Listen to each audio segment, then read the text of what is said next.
Cristo. Miren, y en Cristo hemos recibido todo tipo de bendición por parte del Padre. Cristo es todas las cosas y todos los negocios del Padre están en Cristo.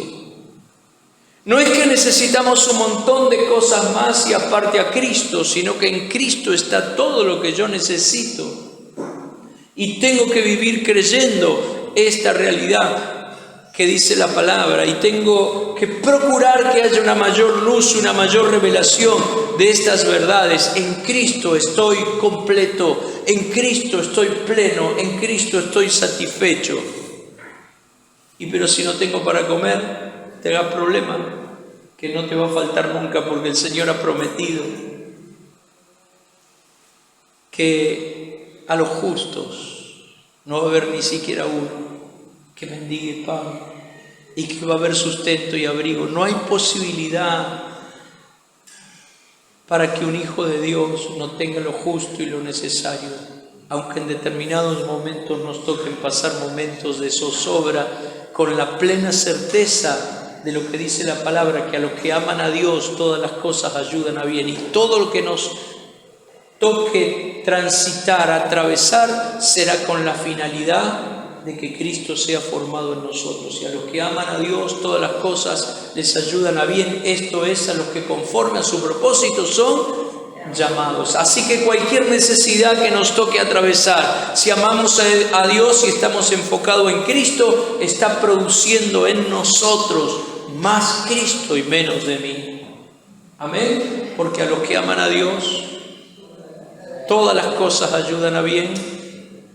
Esto es, a los que conforme a su propósito son llamados. ¿Quiénes son los que aman a Dios? Aquellos que están enfocados en su propósito. ¿Y cuál es su propósito? Que Cristo sea formado en mí, que Cristo sea formado en ti. Dios nos ha constituido en hijos por medio de Jesucristo. Y dijimos cuando comenzamos el culto, valga esta mañana, donde se celebra el Día del Padre, el Día de la Familia, poder reflexionar un poquito en el Padre por excelencia, en aquel que nos adoptó como sus hijos. Dice la Escritura, por el puro afecto de su voluntad. Nadie es hijo de Dios por casualidad, sino que Dios en su misericordia salió a tu encuentro. Y si alguno piensa, yo encontré al Señor, yo quiero decirte en esta mañana, mi hermano, que ninguno de nosotros hemos salido al encuentro de Dios, que Dios ha tenido misericordia, y en todo caso Él salió a tu encuentro y Él salió a mi encuentro cuando estábamos perdidos, cuando estábamos muertos y cuando estábamos presos. Perdidos en nuestras inconductas, perdidos en nuestros pecados, perdidos viviendo una vida sin Dios, sin Cristo y sin esperanza, muertos, porque la palabra de Dios dice que la palabra muerte significa separación. Estábamos muertos en nuestros delitos y pecados, y Él salió a darnos vida en Cristo Jesús, y estábamos presos de nosotros mismos, nuestras conductas, nuestros hábitos, vicios, manera de vivir, gobernados por las tinieblas. Dios ha venido a traer libertad a nuestras vidas, para que no vivamos más bajo la esclavitud del pecado y de aquel que tenía el poder para esclavizarnos. Ya no lo tiene más para aquellos que vivimos en Cristo Jesús. Y nos ha constituido en hijos, no en miembros de una estructura religiosa, no en miembros de una asociación, no en miembros de una denominación, sino en hijos de Dios. Y nos hizo habitar en familia. Y esto es extraordinario. Esta bendición de habernos constituido en hijos suyos. Miren, vivimos en una sociedad que está en crisis, en un mundo que está en crisis, que se está cayendo a pedazos por todos lados. Con solo mirar las noticias de lo que pasa aquí, allá, bueno, ahora se volvió a desatar la guerra en Medio Oriente, ¿no? Israel bombardeó Irán, Irán está respondiendo, estamos frente a un escenario tétrico de todo lo que está pasando en el mundo, en la sociedad está en crisis, el mundo está en crisis en el plano económico, el mundo está en crisis en cuestión de instituciones. El mundo está en crisis en materia de seguridad, o de inseguridad, todo lo que pasa a nuestro alrededor constante y continuamente. Y algunos piensan que solamente pasan en países de Sudamérica como donde nosotros vivimos, la inseguridad que hay es constante. Ayer miraba noticias como estaban saqueando un negocio de deportes en Estados Unidos. Igual que acá, porque vivimos en un mundo globalizado donde todos este tipo de cuestiones, y el pecado está globalizado, porque es una cuestión que está en la vida del ser humano sin Dios. Crisis, el mundo vive en crisis espiritual. Las naciones, las ciudades, las familias, el hombre y la mujer como individuo viven en crisis espiritual, buscando una respuesta espiritual para su vida. Consultan al pai, la mai, al brujo, la bruja, el satanista, el hechicero, el curandero.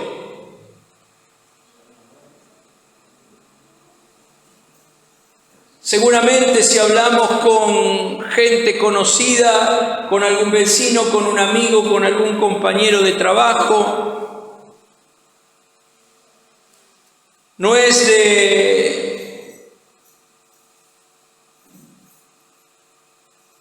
seguramente habrá consultado a alguna bruja, algún brujo. Con todos los que yo me relaciono, algunos están buscando respuestas espirituales y van donde no tienen que ir, porque la única respuesta espiritual para la vida del ser humano es Cristo.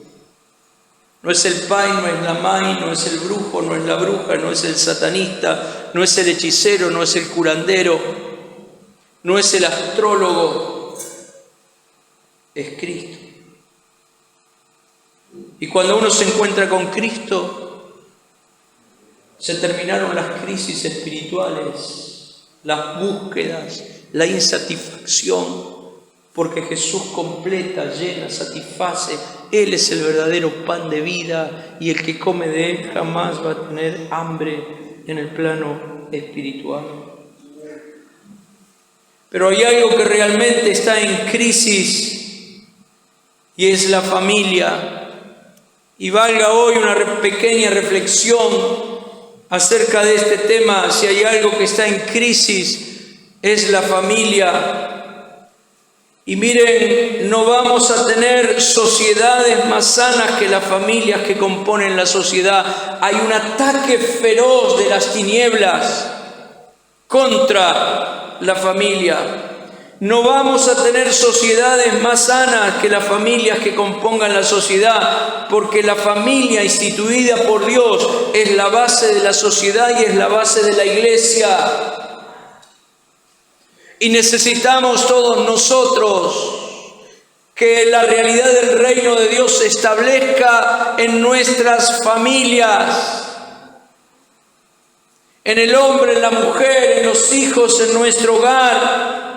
Que el reino de Dios se establezca y necesitamos pagar un precio de oración por nuestras familias, porque no vamos a tener sociedades más sanas que las familias que compongan la sociedad y no vamos a tener iglesias más sanas que las familias que componen la iglesia, porque la sociedad y la familia está compuesta, la sociedad y la iglesia están compuestas por familia.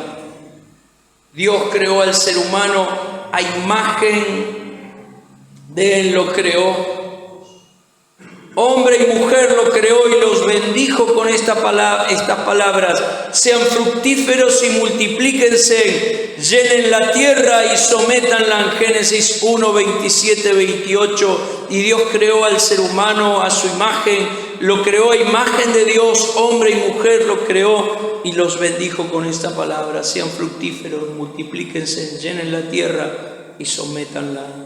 Génesis 1, 27 y 28.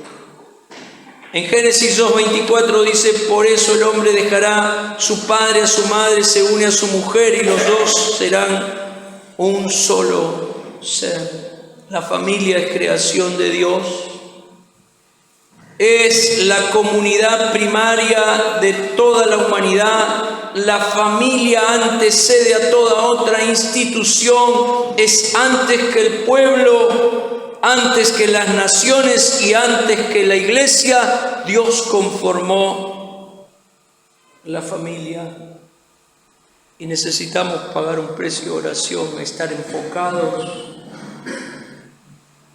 buscar el rostro de Dios. Que el reino de Dios sea una realidad, que el Espíritu Santo no solo se mueva en el marco de nuestras reuniones, que el Espíritu Santo se mueva en el marco de nuestras familias, en nuestros hogares.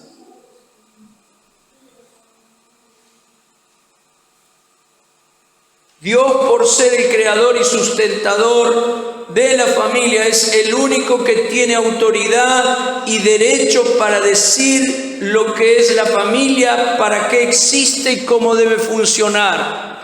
No son los panelistas de programas de chismes los que dicen o tienen la autoridad para decir qué es la familia, cómo funciona.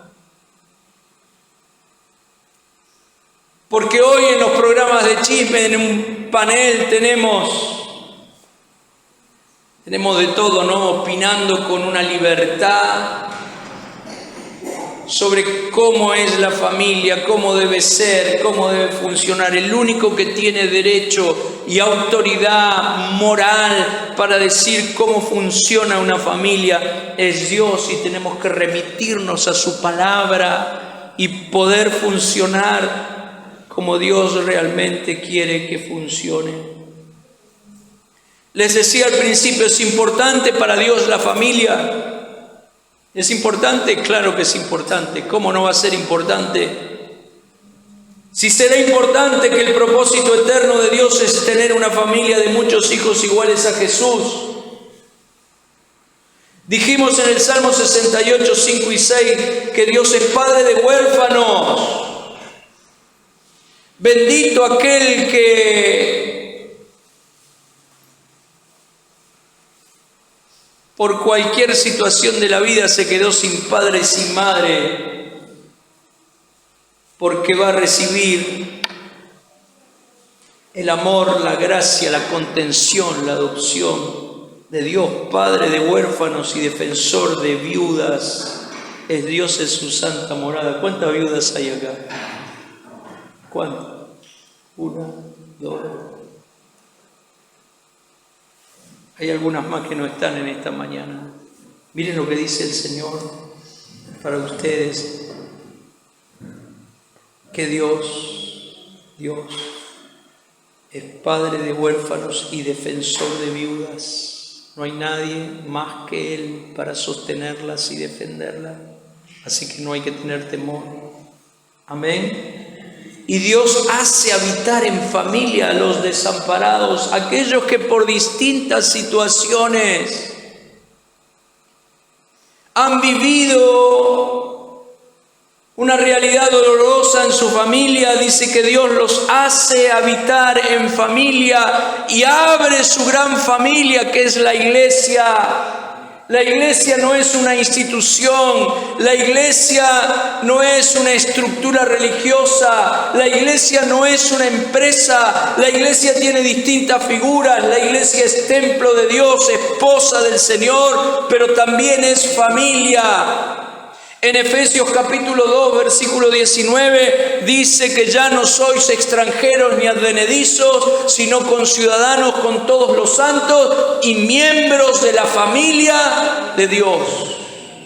Y Dios hace habitar en familia a los desamparados.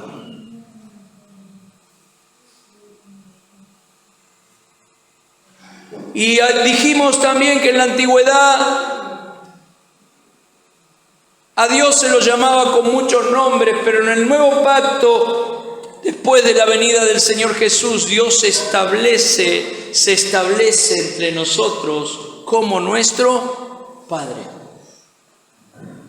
Él es nuestro Padre. Jesús enseña a orar a los discípulos y les dice: cuando ustedes oren, oren de esta manera: Padre nuestro que estás en los cielos.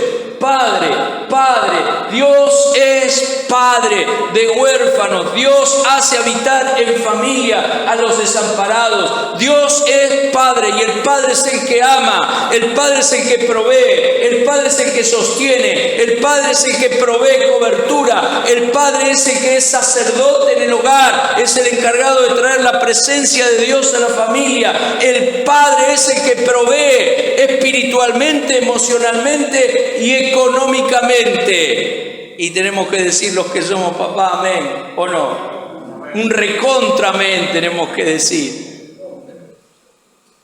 El Padre también es el que corrige, que a veces a los hijos les cuesta tanto recibir la corrección. Miren, yo siempre pensé de esta manera: no es lo mismo que corrija un padre que corrija un juez o un policía, ¿no? No es lo mismo, porque un padre lo va a hacer desde un corazón amoroso. El juez y el policía te va a aplicar la ley por la cabeza.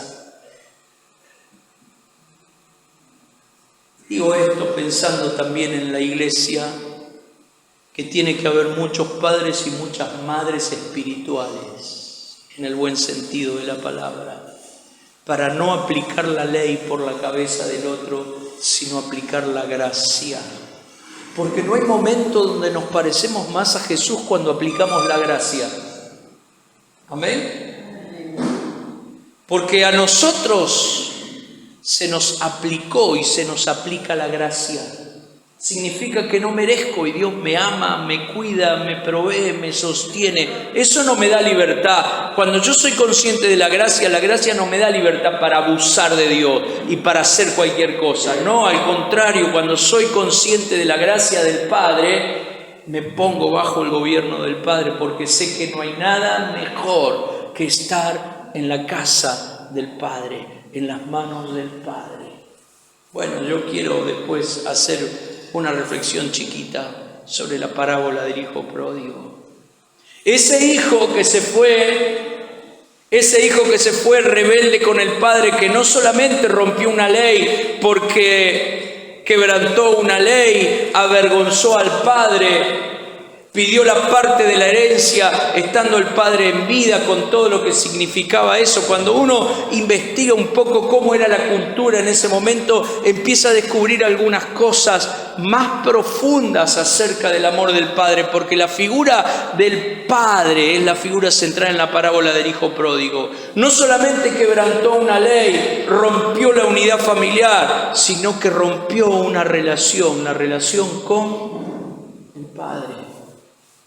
Y lastimó el corazón del padre. Y ese hijo que se va rebelde, pidiendo cierta independencia, cuando regresa de otra manera, poniéndose bajo el gobierno total del padre, consciente de que no había nada mejor para su vida que estar junto al padre. Digo, regresar a la casa del padre no significa regresar a un espacio físico, significa regresar al corazón de Dios. Amén. Regresar al corazón de Dios. El Padre es el que ama, consuela, provee, sostiene, corrige desde un corazón amoroso. ¿Saben? Cuando la Escritura dice que el Padre lo estaba esperando junto al camino, en la época se usaban túnicas largas. El Padre dice que cuando vio al Hijo venir, tuvo que recoger sus túnicas y dejar sus piernas a la intemperie, que eso era casi un hecho vergonzoso y de deshonra. Al Padre no le importó. Dice que cuando el Hijo regresaba, por lo general, se juntaba mucha gente de la aldea o del pueblo, hablando acerca del Hijo y caminando atrás del Hijo. Al Padre no le importó asumir el precio y la vergüenza de recibir de vuelta al hijo que había pedido la parte de su herencia. Y dice la Escritura, yo estoy para no invertir mucho tiempo en esto porque es algo que todos nosotros sabemos, que hizo matar el becerro más gordo. El becerro más gordo era un buey que se engordaba con granos y que estaba reservado para algún hecho muy particular. Hizo matar el becerro más gordo. Puso un anillo en su mano.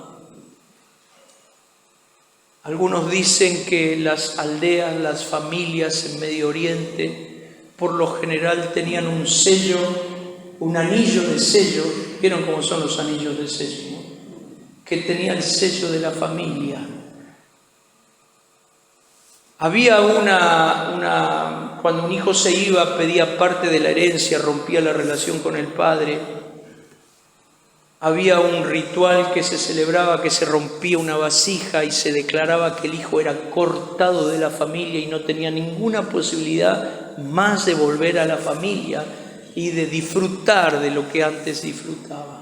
El hecho de que le ponga un anillo en su mano con el sello de la familia le está diciendo que ahora perteneces, aunque no lo mereces, aunque el ritual de que seas cortado de la familia haya sido hecho, yo estoy dispuesto a recibirte como ahora, como parte de la... Por eso el enojo ¿no? del hermano mayor no era un enojo, tenía como para enojarse. Vuelve a ser parte de la familia. Pone el vestido, el mejor vestido, ropa que era del padre, ropa que estaba preparada para un banquete. O sea que el hijo fue vestido con la mejor ropa del padre para estar preparado para un banquete. Mi hermano, tremendo el precio que pagó el padre para alcanzar a este hijo. Dice que puso calzados en sus pies. Solo los que eran miembros de la familia llevaban calzado. Los esclavos iban descalzos. Era toda una señal de que era parte de la familia. Y aunque había malgastado los bienes, le había dado la tercera parte de sus bienes, lo había malgastado. Ahora vino y puso en juego todo el resto de lo que quedaba, que era del padre y del otro hijo. Y me imagino los temores que habrán pasado por el corazón del padre y por la mente del hijo mayor. ¿Qué hará ahora con la parte que quedó? Ya se gastó la suya. Al padre no le importó esto. El padre recuperó un hijo. Miren, la figura central de esta parábola es el padre. Es el padre. Nosotros no teníamos ninguna posibilidad de ser constituidos en hijos de Dios. Estábamos cortados por nuestro propio pecado y por nuestra naturaleza pecadora. Pero el Padre dio a Cristo y en Cristo hoy nosotros somos miembros de la familia de Dios. Y fuimos sellados no con un anillo, sino con el Espíritu Santo de Dios en nuestra vida. Dice la palabra de Dios, somos sus hijos. Miren, escuché una historia acerca de un satanista que luego se convierte al Señor. Dice que este satanista vivía en el cementerio y comía carnes de gente que moría. Y dice que un día murió una hermana, una cristiana, una hija de Dios.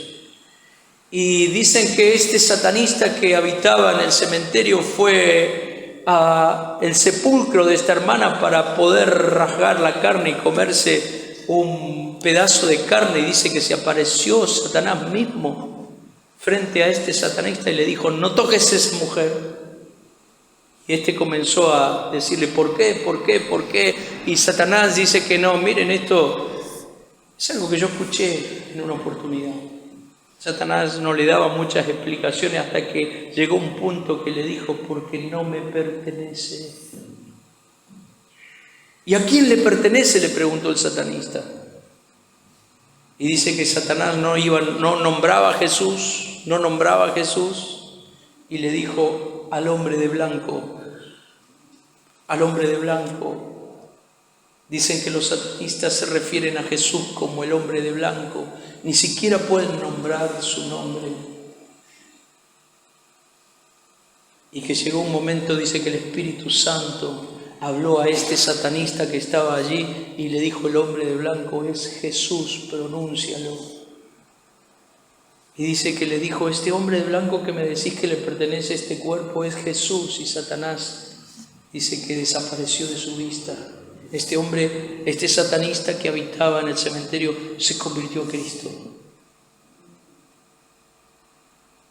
Pero me llamó la atención, no la podés tocar aún ni después de muerta el cuerpo, porque no me pertenece, le pertenece a Dios. Le pertenece a Jesús, fuimos comprados, espíritu, alma y cuerpo, le pertenecemos a Él. El diablo no puede tocar tu vida y mi vida si vivimos en la realidad de Cristo, ni aún después de muerto puede tocar nuestros cuerpos. No me pertenece. Fuimos sellados con el Espíritu Santo. Somos miembros de la familia de Dios, fuimos constituidos en hijos, el Padre asumió el costo más alto, nos vistió con vestiduras blancas, Cristo habita en nosotros, nos vistió y nos viste para aquel encuentro con Él. Las vestiduras blancas nos hablan de santidad. Necesitamos procurar vivir en santidad y mantener nuestras vestiduras blancas. El Espíritu que habla a la iglesia de Sardis le dice, tienes unas pocas personas en Sardis que no han manchado sus vestiduras y que andarán conmigo en vestiduras blancas. Unas pocas personas. Nosotros pensamos que la santidad, en medio de tanto lío que hay en el mundo, Dios no tiene en cuenta, Dios no mira lo que pasa en cada uno. Mi hermano, Dios conoce a los que son suyos y conoce a aquellos que están pagando un precio por agradar al Señor en todas las áreas de su vida. Un precio que honra a Dios, que están dispuestos a no manchar las vestiduras con que han sido vestidos. Ellos andarán conmigo. Miren, yo creo que una vez que estemos en la presencia del Señor no vamos a necesitar no manchar nuestras vestiduras. El andar conmigo tiene que ver con andar aquí. La santidad honra a Dios. La santidad nos permite caminar en la realidad de Dios. Fuimos vestidos con vestiduras blancas, fuimos sellados con el Espíritu Santo. Somos miembros de la familia de Dios. A mí me hace bien reconocerme que soy esclavo y siervo de Jesucristo. A mí me hace bien. Pablo, el apóstol Pablo firmaba sus cartas, yo Pablo, siervo y esclavo de Jesucristo. Qué bien que nos hace tener conciencia de que no merecemos nada y que recibimos todo de gracia. Pero Jesús dice, ya no lo llamaré más siervo, sino, ¿cómo? Amigos. Yo tengo que considerarme esclavo. Que Él me considere amigo es otra cosa. Pero qué bueno, qué bueno. La figura central de la parábola del hijo pródigo es el padre que estaba junto al camino y te decía, tuvo que levantarse la túnica, dejar sus piernas al descubierto, sufrir la vergüenza. Dice que salió a correr. Mire, cuando uno profundiza ahí un poco más, dice que salió a correr. Un hombre a la edad de este padre caminaba lentamente. Dice que este padre no le importó, salió a correr como aquel que corre una carrera. Y abrazó al hijo y lo besó. Uno de los comentaristas define esta palabra y dice que lo besó una y otra vez, una y otra vez. ¿Vieron cuando vos agarras a tu hijo o a tu hija o que le haces?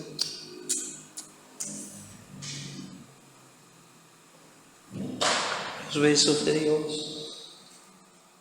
¿Cuántas veces estamos angustiados, entristecidos y Dios sale a nuestro encuentro? Yo podría definirlo así: besos de Dios que besan mi corazón, mi alma. El Padre siempre está dispuesto a expresar su amor para con nosotros. No solamente que dice que lo besó una y otra vez con besos amorosos, sino que fue movido a misericordia. Nadie va a tener más ni mayor misericordia que el Padre por vos y por mí. Amén. La figura central de esta parábola, porque todo esto sucede en una familia. Esa parábola sucede y acontece en una familia. La figura central no es el pródigo, es el Padre. Amén. Y en esta mañana podamos nosotros que somos papá en el plano natural tener el corazón de este Padre, amoroso, misericordioso, cariñoso, asumir siempre el mayor costo, que no tengo duda que los que estamos aquí sabemos de qué hablamos. Siempre asumir el mayor costo por amor al Hijo. Que podamos orar por nuestras familias, orar por nuestros hijos. El diablo viene por todo. Mirá, podemos tener el mejor coche, la mejor casa, pero si el diablo se lleva a nuestras familias, nuestros hijos, perdimos todo. Nada es tan importante. Es necesario asumir cierta responsabilidad delante de Dios. Identificarnos con el Padre, tener el mismo corazón, tener el mismo espíritu y pagar un precio delante de Dios en oración. En oración. Amén. Te animo en esta